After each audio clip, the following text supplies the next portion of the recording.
What is going on, you two people? Neo Cards and Comics here. Fresh off a nap, recording this late in the evening on Sunday. Came home from the show today, recorded the Sunday video really quick, passed out, woke up, ate dinner, gonna crank this out, and then I'm gonna head to bed again because I am still beat. I am not used to these big shows. They are taxing. And this, it was almost more the travel and the way I had the flights booked and stuff. You know, if I could do it over again, I would definitely do things a little bit differently. But I'm fresh off the Atlanta show. I wanted to record this while everything was at the top of my mind. I'm sure there's going to be a ton of content coming out this week recapping the Atlanta show. So we're going to start off a little story time first. So like, comment, subscribe, all the YouTube jazz. Let's go ahead and dive in. I decided to fly out early Friday morning. Very early flight, direct to Atlanta from Cleveland. It's like an hour and a half flight. Plane was supposed to take off at, I believe, 7 a.m. and land in Atlanta at 8:30, 9 o'clock. Figured it would give us plenty of time. The show didn't start until about 1. I had a dealer pass, so I'd be able to go in, roam the floor a little bit before things got popping. Well, Thursday night rolls around and Cleveland got a ice/winter storm warning. 1 to 3 inches of snow, possible ice accumulation. So my wife and I were watching the weather, got a warning that, potential flight delays. And we were going to drive up the night before because I have an hour drive to the Cleveland airport.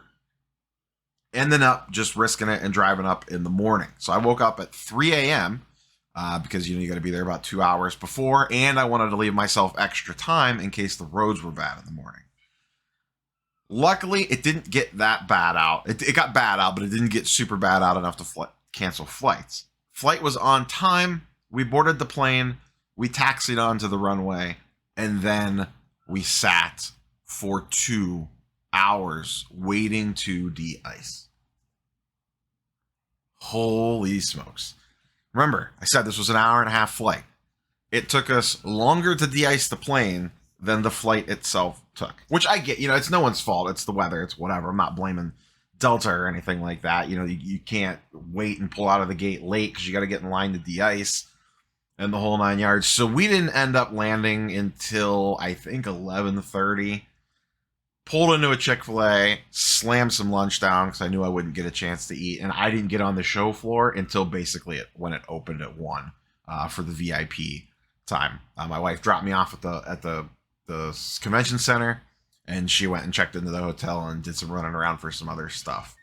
So I was not officially, I don't want to say I was not officially set up. Steve was set up with Kenny Fornos and Roth Cards and Taxi and that crew. And he let me put some cards out in the case. And I hung out at the table for definitely some portions of time. So I did get kind of that perspective on it. Not for a 2 full days sitting behind the table or anything like that. But, Steve would want to go roam around. So I'd hold down the fort for a little bit. But he was there most of the time.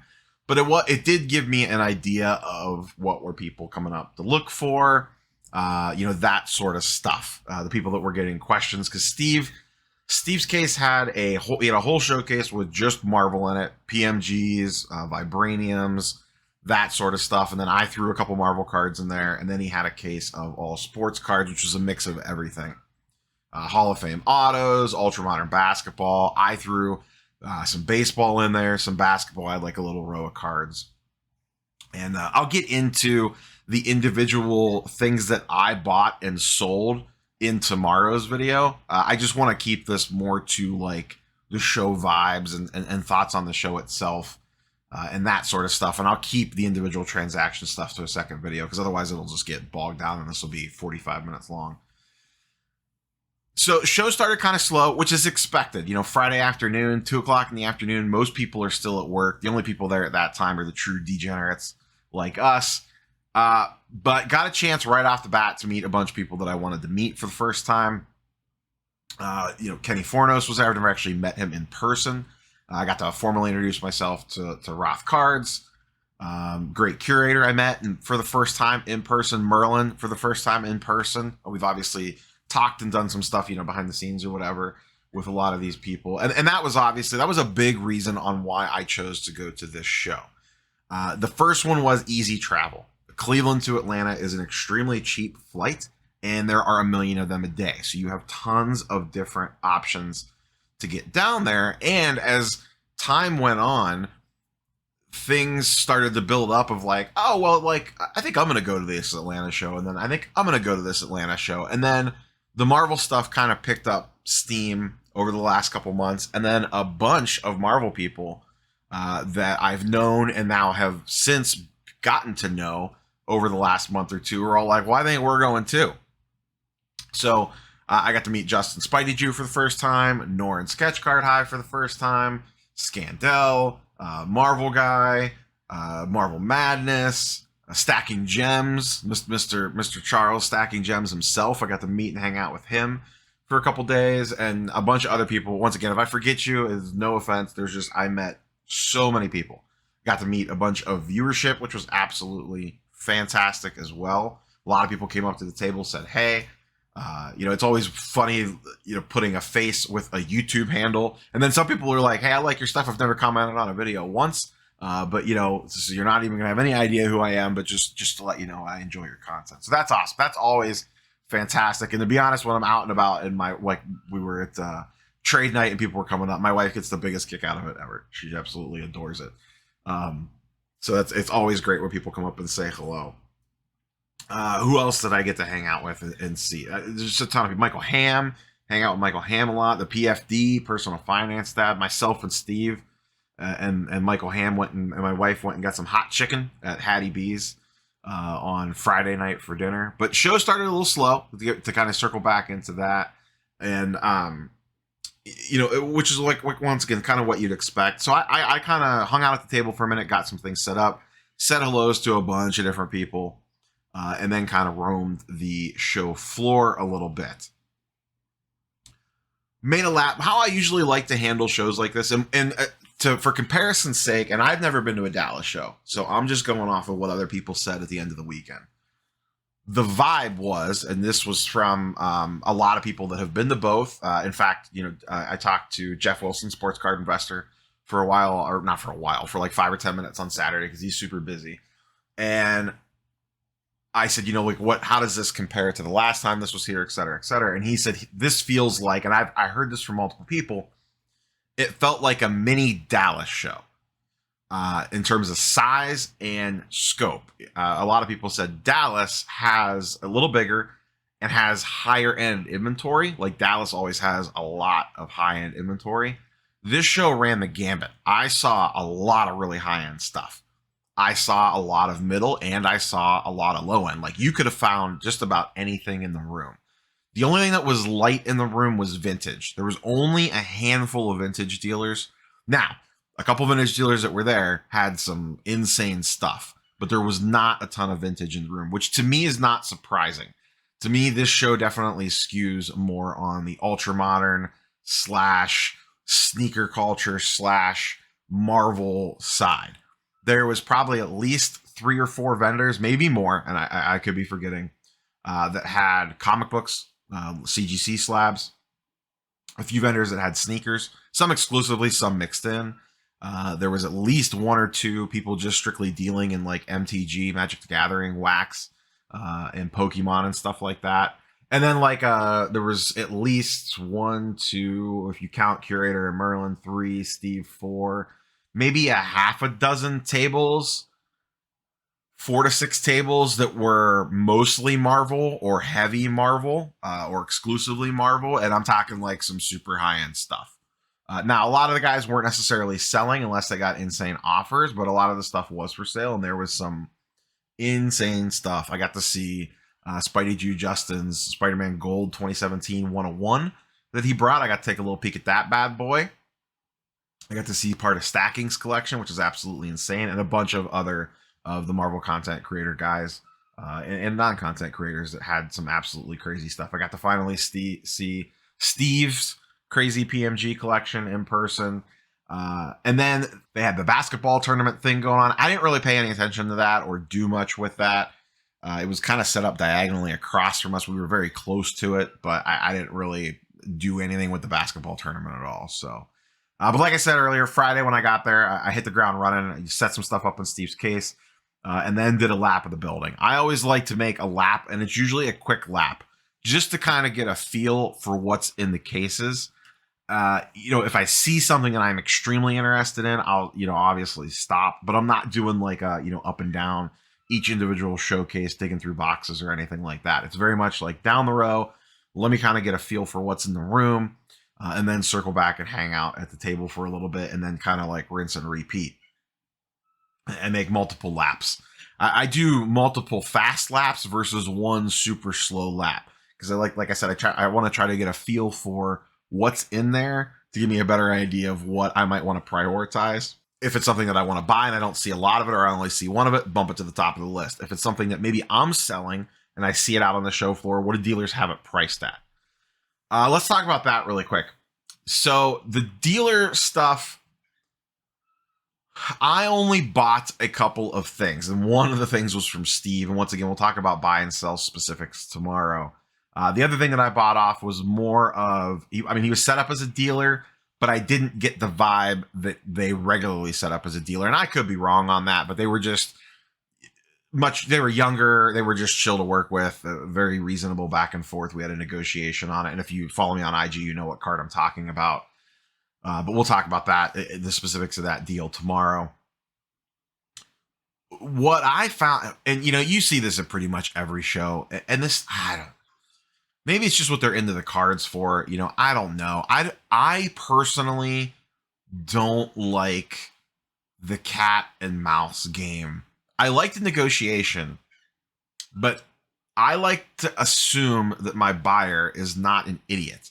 So, for example, everything that I priced and put out in Steve's case, and everything was priced. I prefer to price stuff. I had a little white sticker on the front of every slab with the price. And I priced it exactly at what the last comp was. Thursday night, I spent the night pricing cards. And I had them at exactly what the last comp was. I'll give you a really good example. The Soto Pink Refractor. Last 3 sales on that are $13.50. I put it in the case at $13.50. I walked around. There was 2 or 3 other ones in the room. They were all between $1,500 and $1,700 on the sticker.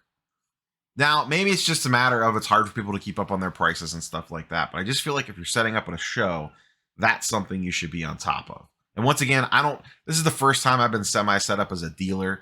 So what do I know? But to me, and anyone that, negotiated a deal with me this week knows that, I would hope so anyways, that I tend to be extremely easy to work with. I am aware of what the comp on the card is.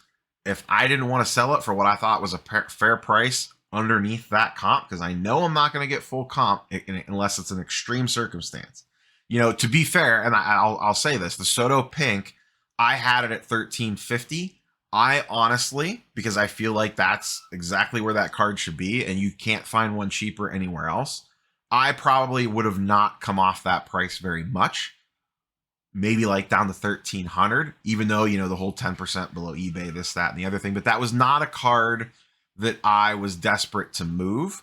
But I did have 2, so I figured I would put one out. And if someone was willing to come up to close to that price, then I would potentially move it. Now, since then, other things have happened, which we'll talk about tomorrow, that I'm not as willing to move that card now. I still have 2 of them, but I'm not as willing to move those now. So, if someone offered me $13.50 today, the full last comp, I would honestly probably say no. Or I would at least consider it, but I would probably say no. So we all know what the comps are on these cards. Like, if you really want to move it, at least price it at the freaking comp. It's just annoying walking around doing the whole back and forth thing of like, where are you at on that? Okay, cool. There's your sticker. You're $300 over comp. Do you have room? Yeah, I got a little bit. And then a little bit of room takes you to slightly above comps. And then you got to pull the phone out and be like, well, hey, here's what the last couple sold for. And I'm not talking about like super rare stuff. I'm talking about stuff that, there's multiple data points to assess this stuff for what it's going for. So everyone should know the numbers that we're all working off of. And then it's like this game of cat and mouse. And then it's 10 minutes later and you finally get to a price that you want to be at, where I just feel like a lot of that could be cut out, or at least shortened down by just starting at the right point to begin with. And like I said, maybe everyone's situation is different. Maybe they're not able to keep up on the pricing of their cards for whatever reason, or I don't know. Sometimes to me it feels like they're just trying to pull a fast one on someone that might not know. And then there's always like, you deal with some of the people, and it's like every little thing to up the value on the card drastically. Like there was a Bo Bichette refractor auto, PSA 9, PSA 9 with a PSA 10 auto that I was interested in. He had it at 500 on the sticker. The last two comps were 400 and 360. Now, that was for just straight PSA 9 without the auto graded.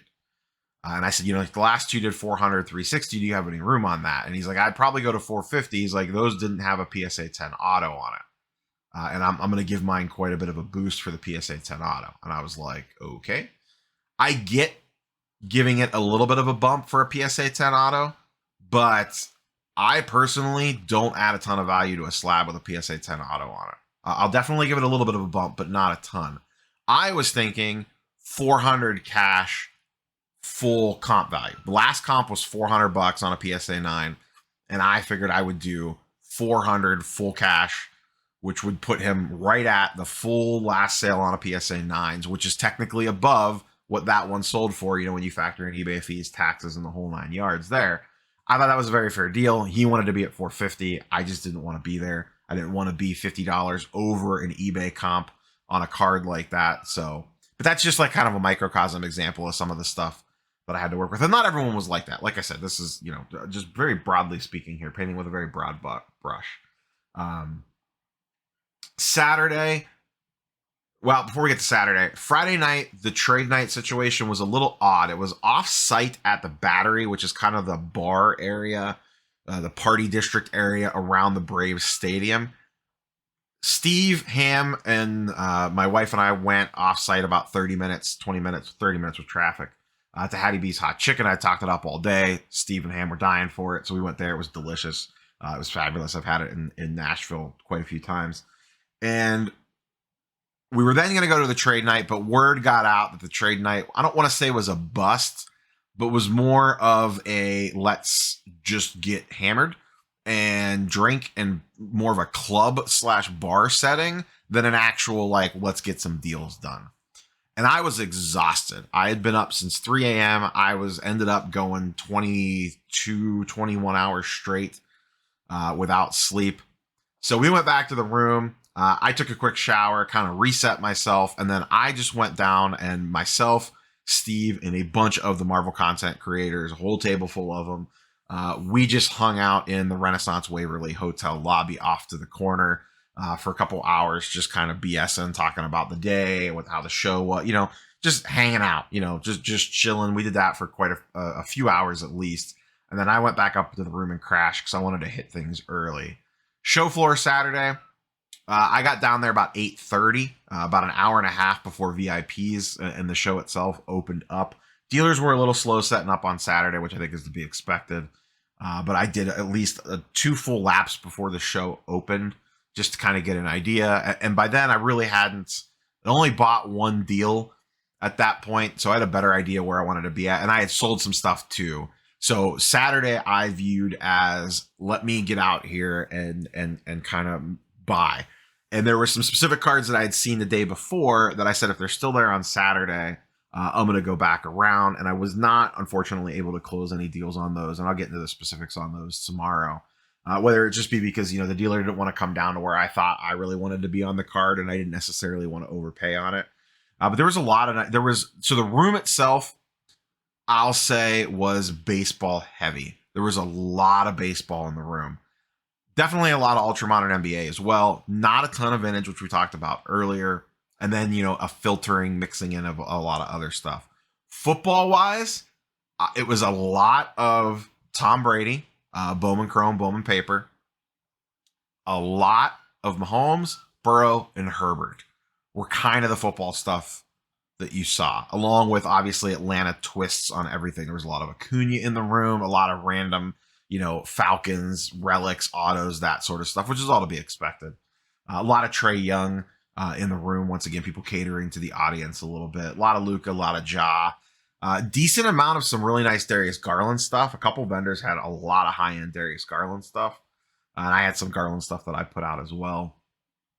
But nice mix in the room. I would say it's skewed baseball heavy for a show this size. I saw more baseball. I saw a lot of Soto First Bowmans, both refractors and regulars, a lot of Tatises, a lot of Acuñas, a lot of prospect stuff, which I just don't know those guys, Torkelsons and all that, of the First Bowman, the kids that are, still in middle school that have $3,000 PSA 10 autos in First Bowman Chrome.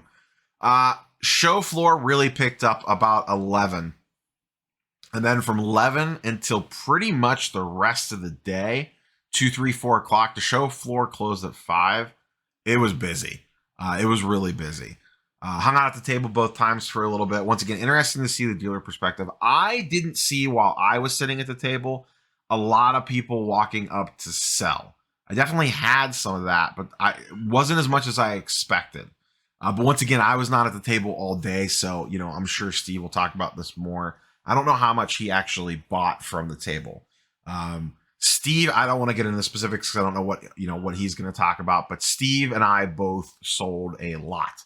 Once again, I'll get into details on what I sold tomorrow, but Steve moved a lot of stuff, and I also moved a lot of stuff, mostly from the table and a couple cards directly to. There's one card in particular I moved directly to a dealer. Once again, I'll get into the details on that tomorrow. But the show itself was extremely well organized. It was fun. I liked that it was a mix of everything. There were some for me, it was a perfect show. I got some CGC slabs, some Marvel cards, a bunch of sports cards, and got to see a ton of people that I was, excited to meet for the first time or re-meet that I had met at the National or whatever. Saturday night's trade night was at the hotel itself that the event was at, which was a hotel I was staying in, so that was extremely convenient. My wife and I tried to go out to a nice steak dinner, but that was impossible because Atlanta is a insane city for traffic on a Saturday, even just going across the street to the mall. So we ended up grabbing dinner with the Marvel guys, just in the hotel restaurant, which is fine. It was pretty good. And then the trade night was just there in the lobby. That one was more of what you would expect, a traditional hotel lobby trade night. I was honestly exhausted, both mentally and physically.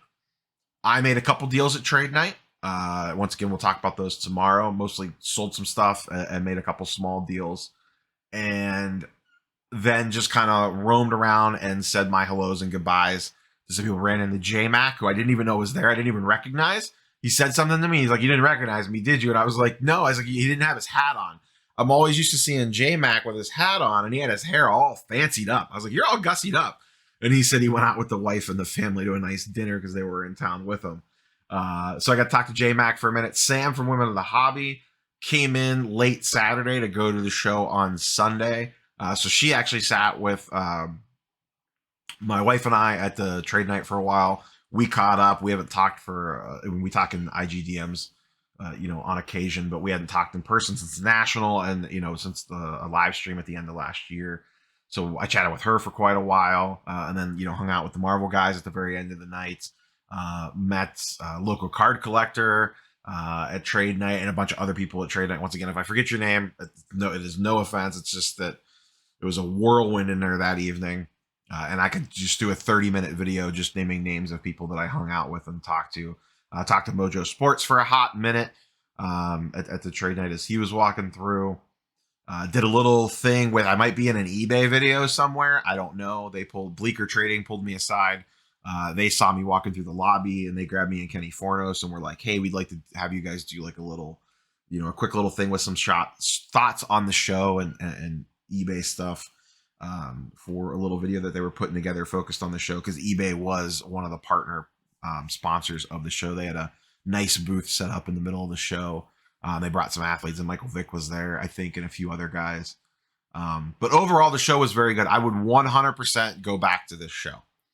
And a lot of it is more so for the social aspect of it than the cards are almost like a bonus, and then like the social aspect is almost like the driver. Don't get me wrong. Selling and buying cards is really nice. Walking out of there with up on money or up on new inventory or new cards that you really want to add to the PC is great. But I'm coming at this, and Steve and I talked about this.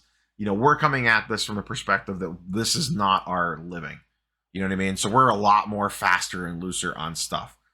If I don't sell a single card going to Atlanta, I eat fine on Monday. The electricity stays on. Some of these guys, that is not the case. They have to make plays and make money and make profit because this is their full-time gig. And I honestly feel like that gives people like Steve and I an advantage on the dealer side of things, because I felt like, and the people like us, as you walk around, you kind of get the vibe from who is the hardcore dealer and who's like the, hey, I'm just set up for the weekend having a good time. Those people I find are much more easier to work with on pricing, buying, or selling. So, but the show itself was fantastic. I would 100% go again. I think they're planning on doing it every 6 months. I would 100% go back if I didn't have anything else lined up around it. This has also made me want to try to go to a Dallas show and maybe go to other, try to mix in some more bigger shows. I typically don't travel for a lot of big shows. And this was a unique opportunity because Steve was setting up, with Fornos and Roth and those guys. So I kind of had an opportunity to put some stuff out in a case. 9 times out of 10, that is not going to be, how it works. I'm not going to necessarily have that opportunity. I could probably figure out something. I feel like I have enough contacts now that if I wanted to put a couple cards in someone's case, that I could 100% make that happen, almost regardless of where I go. But this has I would like to get to a Dallas show this year. I am considering, depending on, and the only thing that's really holding me back is I believe it's the first weekend of March Madness, the Chicago show in a couple weeks. And I really want to go to the Shipshewana show also, which is the weekend after. I may skip the Chicago show for the Shipshewana show, just because the Shipshewana show is a 2-hour shorter drive and is much more affordable. And it's a little bit lower key. I could get in and out of there in a half a day. They have a little trade night the night before. And I really liked that show the last time that I went. It's just a weird regional show just outside of Notre Dame. But it's 200 and some tables. It's very well put on. And I would like to go back to that show again too. But I would like to hit a Dallas show this year. And I need to figure out my plans for the National and what I want to do there as well. I need to finalize that stuff. So I'm sure I'm forgetting a ton of stuff. Once again, it was an insane weekend. And this video is almost 30 minutes as is. So, like, comment, subscribe. I'll do the full recap of, what was bought, what was sold tomorrow, and kind of give more perspective on the buying and selling angle specifically. I just kind of wanted to keep this one fast and loose. But show itself was fantastic. It was fantastic meeting everybody. And we'll kind of get more into the nitty gritty on what was moving, what was not moving, that sort of stuff, who was looking for. Obviously, Brave stuff was popular. Hall of Fame autos were really popular. Steve had a lot of Hall of Fame autos in his case. But once again, we'll kind of get more into those specifics on tomorrow's video. But that's all I have for you guys and girls. So like, comment, subscribe. We will catch you tomorrow. Peace.